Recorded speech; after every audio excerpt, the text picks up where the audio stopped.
Labdien! Mana tēma ir jaunība un nauda. Jau, kad es ienācu auditorijā, visi noelsās. Man liekas, ka pilnīgi nevienu neinteresē tas, par ko viņš runāja auditorijā. Lielākā daļa vai gulēja, vai skatījās, ko es daru. Es varbūt tagad būšu uztraucies, bet es tomēr esmu gatavojies. Es uzskatu, ka jauniem ir jādod nauda, lai viņi var dzīvot, jo, kad cilvēki ir veci, tad viņiem naudu nevajag. Man dažbrīd likās, ka viņš sava referāta laikā pat varētu sākt raudāt. Vajag jauniem dot naudu, lai viņi varētu justies kā cilvēki, nevis tikai, ka viņiem ir jālūdz tā nauda kādam.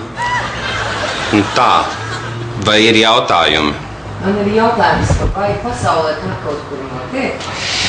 Tā pasaulē notiek, tā pie mums jau nav, pie mums būs, par to domā valdība, bet tā notiek ārzemēs. Es lasīju, bet tagad es aizmirsu, bet ir nauda ārzemēs jaunībā. Paldies. Gribēju arī piebilst, ka viņš ir agresīvs, man ejot uzstāties, man nedaudz iespēra.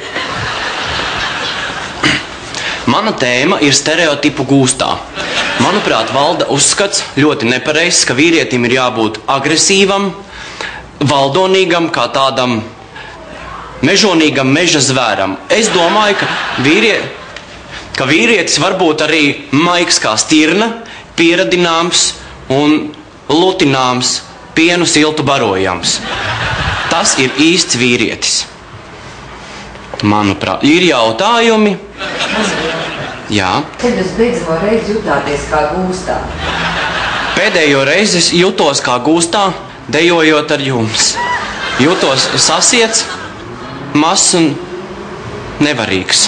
Un izmantojot brīdi, kad Imants nav klāt, es gribēju pilnīgi atklāti pateikt. Es negribu nevienu aiz muguras aprunāt, bet Imants, man nav pieņemams tas, ka vīrietis ir kā stirna un pārtiek no piena. Man patika, ka viņš minēja par to stirnu, jo varēja redzēt, ka viņam patīk ne tikai stirnes, bet arī citi dzīvnieki. Es pieļauju, ka suņus viņš varētu vienkārši dievināt. Labdien! Šodien mana tēma ir suns draugs labāks par cilvēku. Es par šo savu tēmu gribētu izstāstīt sekojošu lietu, ka man vispār liekas, ka tas ir ļoti dīvaini, tās cilvēku un zvēru attiecības, ja? Un šai draudzībai mums ir arī tāds apgrūtinājums, problēma. Sabiedrībā mūs daudz kur, ka mēs izejam cilvēkos, mūs daudz kur nelaiž iekšā. Piemēram, teātri mēs nevaram apmeklēt, mūzejus mēs nevaram apmeklēt arī. Pirmkārt, man nepatika jau sen, ka Zigmārs visu laiku slēpjās aiz suņa muguras, jo tas nav godīgi. Un viņi, gan Zigmārs, gan suns abi strādā tikai uz kameru. Mēs, starp citu, ļoti ar savu draugu suni gaidām, kad uzcels jauno bibliotēku un gribam redzēt, kā tur būs pozicionēta šī te problēma. Vai kādam lūdzu kādi jautājumi? Jā, man ir jautājums, vai jums bez suņa ir vēl arī cilvēks draugs? Es zināju, ka jūs man to jautāsiet. Jā, man ir viens ļoti labs draugs, Ģirds.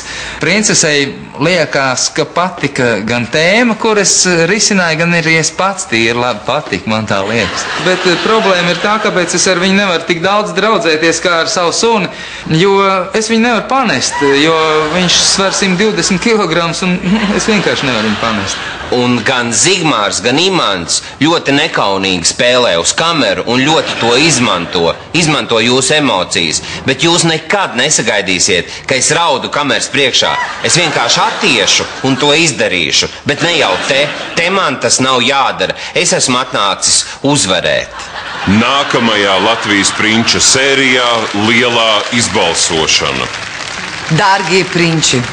Man jāsaka tā bēdīgā ziņa, ka šovakar, diemžēl, vienam būs jāiet projām, bet vienam būs jānāk pie manis uz sarunu.